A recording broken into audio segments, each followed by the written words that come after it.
Taşkent'teki bayağı belgili 5 kazan kafesine geldik. Bu en çok kazan iken görüngüzдөр mü?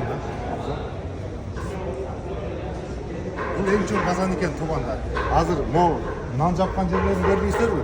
Bu şehrin özünde süveci nanları jap, süveci çıkarıp ketкен. Nanды da көрсөтүп koy. Bu nandарды кара, ысык, свежий. Taşkent'te любой нерсеге условия бар өзү, Taşkentчи. Лазер. Лучше? Бардығы лазер бұлар. Неше килодан андайсыздар? 20-30 килограммдан әрбір қазанға. Бұл қазандардың аяғы көп. Көрдіңіздер бұл қазандар бардығын тап.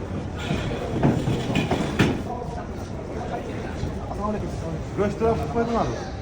Ödünün tutumlarına çeyin. O buna. Hadi. Beş kazan.